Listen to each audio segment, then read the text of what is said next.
3 de setembro. Começa agora o programa Hora e a Vez da Pequena Empresa. Confira no programa de hoje muitas novidades, dicas, curiosidades e informações. E nesta semana, o presidente do Simp, Joseph Cury, recebe o diretor vice-presidente da Rede Metrológica do Estado de São Paulo, Oswaldo Rossi Júnior. Fique conosco.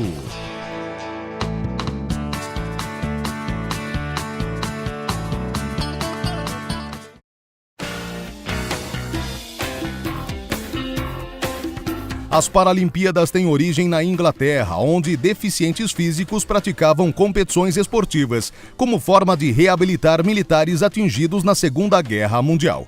A edição deste ano será a primeira realizada na América do Sul e a maior até hoje. Serão 170 países participantes em 23 modalidades. Um fato inédito. Essa, você sabia?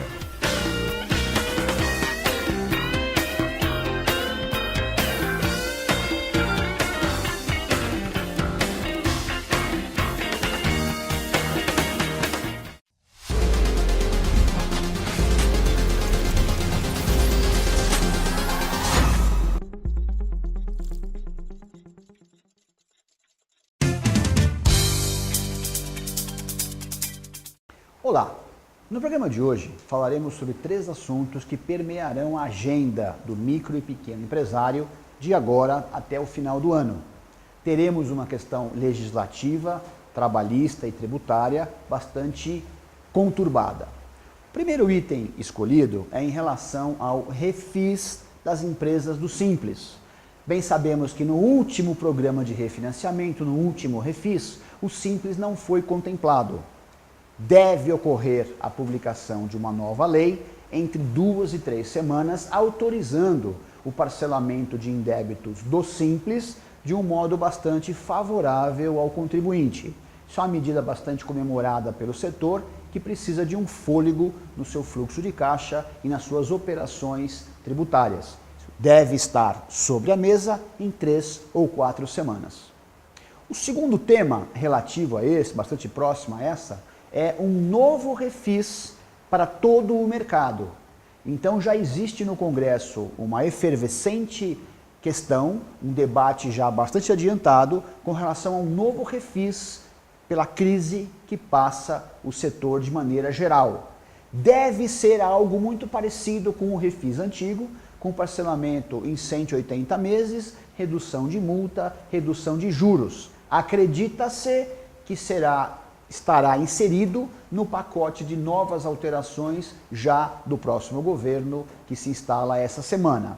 É a ideia que se coloca também sob análise. E por fim, voltando a um assunto que já não é tão novo, mas que passou a ter uma nova efervescência, vamos falar da pejotização, que não se confunde com terceirização. Terceirizar, contratar um terceiro para fazer parte da sua produção, da sua linha de serviços, é uma coisa. Pejotização é um instrumento bastante recorrente, em especial na crise atual, que é contratar cargos de gestão como pessoa jurídica, que tem um único dono, a chamada pejotização. Não há ainda lei aprovada, não há ainda um consenso e o Supremo Tribunal Federal não se debruçou sobre o tema. Ousaria dizer que a pejotização, essa terceirização de um empregado único, ainda é no Brasil um tema muito nebuloso. Era isso que tínhamos para hoje, fique atento aos próximos programas. Até lá!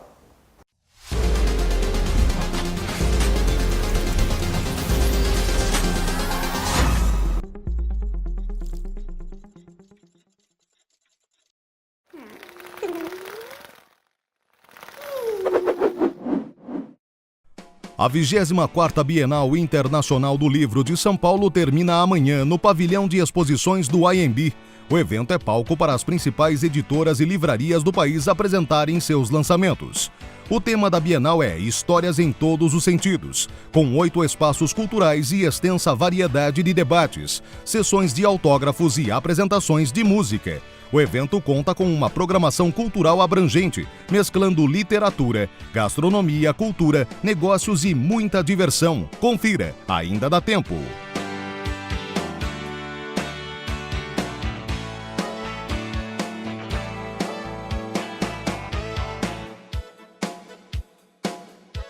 O que o pequeno empresário pode esperar para o último trimestre do ano que já se aproxima? Quais são as tendências da economia para o começo do próximo ano? Confira a opinião do economista Roberto Luiz Troster. A grande preocupação do pequeno e do médio empresário é a luz no fim do túnel. Quando que a gente vai ver a luz no fim do túnel? Eu diria que essa luz no fim do túnel já existe.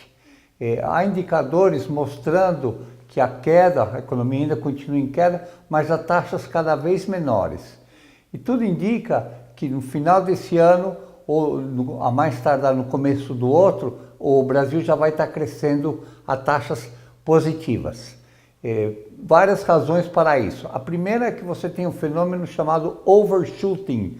Uma tradução fraca disso seria ultrapassagem. O que acontece? As empresas, como todos, correram para o caixa, diminuíram estoques ao mínimo.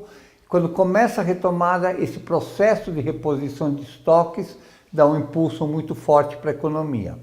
O segundo grande propulsor da economia é a questão da inflação. A inflação diminui a renda real, mas a inflação, nesse momento, o que está pressionando muito a inflação são os alimentos. E estão muito mais associados a um problema climático que a um problema econômico. Então, esse ano, esse final de ano, vai ser melhor do que o final do ano passado, e o ano que vem, com certeza, o país vai crescer pelo menos 2%. É isso.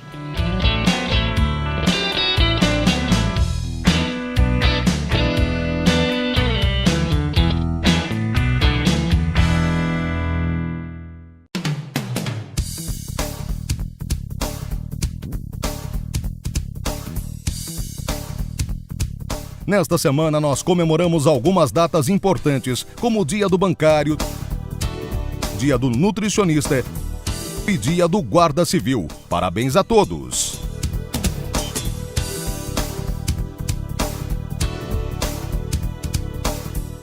A Receita Federal do Brasil informou recentemente que enviou para a Procuradoria-Geral da Fazenda Nacional os débitos com o Simples Nacional referentes a períodos ocorridos até dezembro de 2013.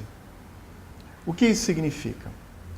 Primeiramente que resolver tais pendências neste momento não é mais possível na Receita Federal do Brasil, uma vez que esses débitos agora estão sob os cuidados da Procuradoria-Geral da Fazenda Nacional. Tais débitos, numa sequência já prevista em lei, deverão ser inscritos em dívida ativa e executados judicialmente. As empresas devem estar atentas, no entanto, porque alguns estados e municípios celebraram um convênio com a Procuradoria-Geral da Fazenda Nacional para assumir o encargo de execução judicial dos débitos de ICMS e ISS. Nesses casos, portanto, e eu cito alguns aqui, foram 6 estados, são eles Alagoas, Mato Grosso do Sul, Pernambuco, Santa Catarina e Sergipe. Somente esses estados assumiram tal encargo. Portanto, os demais, a exemplo do estado de São Paulo, o parcelamento da dívida ou seu pagamento integral poderá ser feito simplesmente junto à Procuradoria-Geral da Fazenda Nacional por meio do sistema informatizado do Simples Nacional, ao qual a empresa tem acesso pela internet. Alguns outros municípios também fizeram essa opção de assumir o encargo de execução. Vejam que são, no Brasil, aproximadamente 5.600 municípios, dos quais apenas 230 fizeram essa opção. Encontram-se entre esses 230 algumas capitais, como é o caso de Aracaju, Belo Horizonte, Curitiba e São Paulo. Nestes casos, portanto, que estão relacionados integralmente no próprio site do Simples Nacional, o contribuinte deverá realizar 2 pagamentos. Um junto à Procuradoria-Geral da Fazenda Nacional e outro junto ao Estado ou município, que tem, portanto, a responsabilidade de cobrança. Isso significa também que, eventualmente, a empresa deverá realizar 2 parcelamentos. Um junto à Procuradoria-Geral da Fazenda Nacional e outro junto ao Estado ou município que assumiu tal encargo. Excepcionalmente, algumas situações não poderão ser resolvidas no âmbito administrativo, seja na Secretaria de Estado da Fazenda, na Secretaria de Finanças de um município, ou mesmo perante a Receita Federal do Brasil ou Procuradoria-Geral da Fazenda Nacional. São casos em que a empresa deve necessariamente buscar o auxílio de um advogado para que a sua questão seja analisada e submetida ao Poder Judiciário.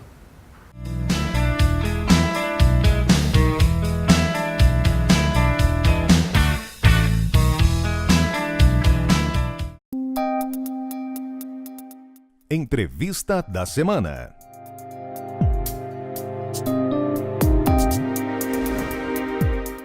O nosso convidado de hoje é o Dr. Oswaldo Rossi Júnior.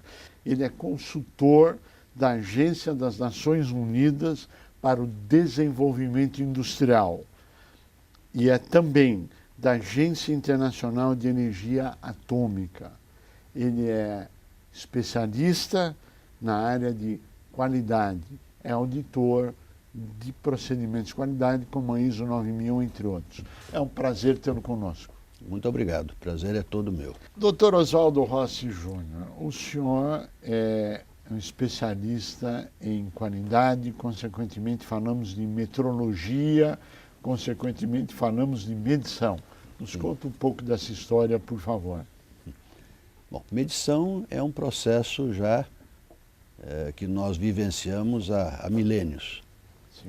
Não existe, posso dizer que não existe obra, ou não existe qualquer desenvolvimento no passado que não exista metrologia envolvida. As nossas pirâmides estão aí para demonstrar isso. Metrologia precisa, né? As obras de gregos, troianos e etc., a metrologia presente, tá? Nas suas várias formas. E hoje, mais do que nunca, a nossa vida é pautada pela metrologia, pela medição. No dia a dia nós medimos tudo que nós compramos, tudo que nós vendemos, tudo isso é ponderado a nível de medição de conteúdo, ponderado a nível de preço, etc. Então a metrologia é algo que está absolutamente presente na nossa vida de hoje, né? Existem algumas máximas de administração que aqui que não se pode medir, não pode ser feito. Existe como é que são essas máximas? Como é que o senhor vê isso? Essa máxima é muito interessante. Ninguém consegue melhorar o que não consegue medir. Se nós temos um produto qualquer e existe uma demanda de mercado, se nós não temos o controle do que nós estamos oferecendo, se nós não medimos, nós não atendemos a expectativa do consumidor, seja em cor, conteúdo, em peso ou o que seja. Então, nada se melhora sem a medida. Essa é uma máxima universal, já diria hoje em dia, né? Bem, quando o senhor fala em cor, diversidade, etc., eu imagino que a gente esteja saindo um pouco da metrologia, entrando na qualidade propriamente dita, é isso? Sim, qualidade e metrologia, elas são simbióticas, né? Irmãs gêmeas. Não existe qualidade sem metrologia e não posso dizer que não exista metrologia sem qualidade, mas de uma certa forma isso também é uma verdade. E eu diria que a qualidade é que demanda hoje o crescimento dessa tendência de se medir produtos, processos e sistemas, né? Complicando um pouquinho mais, na verdade, qualidade hoje é um diferencial na vida das empresas. Sim, sim. É o que faria a escolha de comprar um produto de A ou de B porque ele tem qualidade, porque ele tem eficiência, porque ele tem pontualidade, Sim. porque a peça vem ou o produto vem na dimensão correta, etc. Claro, claro. Que tem um braço também na logística, Sim, sim. que também é metrologia, não Também é é isso? metrologia. Tem que ser medido. Bom. Agora, essa simbiose, qualidade, metrologia, logística, etc., ela não foi desenvolvida para micro e pequena empresa. Não. Eu diria que o grande movimento pró-qualidade, pró-metrologia, ele surgiu na Revolução Industrial. Sim. Foi aí que se começaram as grandes produções, produções em massa, e aonde a necessidade de se controlar era premente. Imagine-se uma empresa que produzia armamentos de guerra. Se não funcionava, era uma catástrofe. Claro. Né? Então, os primeiros sistemas de controle e de medição surgiram nessa ocasião. E surgiram para empresas de grande porte, que produziam grandes quantidades na Revolução Industrial. Nos idos de 1980 a 87, surgiram os primeiros sistemas da qualidade, com base na ISO 9000, né? Que foram sistemas desenhados para as grandes corporações, que tinham estruturas pesadas e que trocavam produtos, isto é, na fabricação de um avião, o motor vinha de uma empresa, o corpo de outra, as rodas de outra. Então, para aglutinar a qualidade do produto final, surgiram sistemas de qualidade onde a metrologia também era fundamental, para poder intercambiar os componentes do produto. E, obviamente, as pequenas microempresas, elas não estavam presentes nesse ambiente de desenvolvimento, nessa época, dos grandes empreendimentos. E as pequenas empresas ficaram um pouco alijadas desse processo. Então, esses sistemas foram criados para empresas grandes, empresas com um porte de gestão muito pesado. Mas, vamos dizer, atualmente mais agora para o nosso novo milênio, nosso novo século, essas normas foram mais adequadas à pequena empresa, mas ainda são normas complicadas, normas complexas para uma empresa com poucos funcionários, 8, 10, 15 funcionários. Agora, indiscutivelmente, independente do porte da empresa, ela tem que ter um produto bom, ela tem que ter qualidade, ela tem que ter eficiência, senão ela não sobrevive. Senão sobrevive no mercado. Agora, a certificação é um selo internacional Sim. que diz, olha, o seu produto pode ser vendido em qualquer lugar do mundo e em qualquer lugar do mundo pode comprar o seu produto, Sim. porque você é reconhecido dentro do padrão, por exemplo, ISO 9000 Sim. e aí afora. Sim. Isso é real? Sim, sem sombra de dúvida. Esses selos são barreiras, na realidade. São Sim. barreiras não tarifárias, certo? Algumas tarifárias, mas são não tarifárias, que gravam um produto que deve apresentar, mediante ensaios, a qualidade requerida pelo mercado. E esses selos são feitos, esses certificados de produtos são feitos para produtos de grande consumo em geral. O senhor diria que barreiras não tarifárias, por exemplo, podem estar escondidas atrás de quesitos de qualidade e certificações? Eu não diria que elas podem, eu diria que elas estão. Elas estão? Elas estão. Os países, a troca entre os países gira muitas vezes em termos de discussão dessas barreiras não tarifárias. Isso acontece não só com produtos industriais, acontece com produtos alimentícios, com toda a sorte de produtos. E elas estão escondidas. Os países se protegem com requisitos para poder trabalhar com o seu mercado e adquirir o produto de onde eles têm, de uma certa forma, mais interesse em adquirir dentro de certas condições técnicas. Né? Ou seja, proteção do mercado interno através de barreiras não tarifárias. Sem dúvida. Isso não é muito agradável de se dizer, mas é uma verdade. Né? Não, nós não estamos fazendo acusação nenhuma, Não, nós estamos fazendo eu uma análise claro. do peso e a importância da qualidade, da metrologia, da qualidade como um todo e o alcance em que isso pode chegar. Claro. Onde nações inteiras se defendem, inclusive desses instrumentos, Sim. para a manutenção do seu produto Claro. e a sua hegemonia internacional. Sem dúvida, né? E as pequenas empresas sofrem com isso. Agora, o que o senhor aconselharia a essas empresas, as microempresas, as pequenas empresas, como é que ela pode vir a participar desse jogo internacional sem, claro, ter uma pilha de dinheiro para entrar no jogo? Claro, esse é um dos problemas mais sérios, é a quantidade de recursos necessários para que um produto seja aprovado. Eu diria que, veja, um dos grandes argumentos das pequenas empresas é exatamente a formação de um aglutinado de empresas com interesses comuns. O que é caro para uma, talvez não seja caro para um conjunto de empresas, porque grande parte das parcelas dos trabalhos que são feitos podem ser distribuídos entre as empresas. Isto é uma possibilidade real, né? É claro que, para isso, não vamos procurar um produto estrela que seja um produto, vamos dizer, que poucas empresas podem produzir e que seja um produto, uma commodity formidável de vendas, porque isto obviamente está na mão das maiores empresas produtoras. Mas existem produtos que são de conhecimento comum, de produção comum, né? Parafuso é um exemplo típico disso, né? Componentes dessa natureza de maior consumo podem ser produzidos dentro de uma certa característica de qualidade que prestigia os seus produtores mediante regras específicas criadas por esse conjunto de produtores. Isso pode garantir o acesso aos mercados mediante a comprovação dessa qualidade. Então, eu não vejo outra possibilidade ou outro bom caminho que não seja essa aglutinação das empresas no interesse comum. Se nós olharmos para frente, se nós tentarmos projetar o futuro, Sim.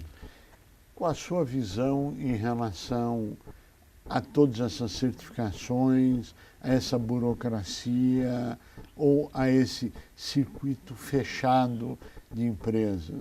Ela tende a ser menos burocratizantes e menos difíceis de obtenção, ou elas tendem a se agravar cada vez mais, fechando cada vez mais o circuito em um número menor de empresas?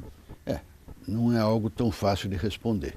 Sim, claro. Não temos uma visão aí ainda de larga escala, mas a nossa sensação nos diz de que as empresas continuarão a se proteger. Isso eu não tenho dúvida. E que as micro e pequenas empresas têm um caminho à vista, que é exatamente essa formação de conglomerados de interesse, né? E eu diria que essa, na minha opinião, é a única forma, ou a forma mais viável que eu vejo hoje, para se vencer essas barreiras e os custos e essa burocracia na qualificação e na certificação do seu produto, né? Partir por certificação voluntária é um caminho que eu vejo com muito bons olhos, né? A certificação voluntária, ela é reconhecida internacionalmente? Ou pode vir Pode ser reconhecida internacionalmente, né? Eu diria que no momento em que se cria a regra da certificação, se essa regra ela está adequada a uma demanda internacional, ela pode ser reconhecida internacionalmente, né? Só o fato de um produto estar certificado, ter passado por ensaios, por testes, por verificações, já é um caminho para exportação, já é um reconhecimento do comprador para aquele produto. Isso eu diria que é bastante comum, porque não é uma praxe internacional que os produtos sejam certificados em certificações voluntárias, mas é uma praxe aceitável, né? Então eu não vejo problema. Ou seja, o caminho novo a ser trilhado. Eu acho que é um caminho novo a ser trilhado, né? Dr. Oswaldo Rossi Júnior, nós queremos agradecer muito a sua participação, ao seu brilhantismo e desejar que tudo possa continuar sendo cada vez mais medido para ser cada vez melhorado através da medição. Muito obrigado pela sua participação. A você que esteve conosco, o nosso mais profundo agradecimento, com a certeza que estaremos juntos na semana que vem. Até lá!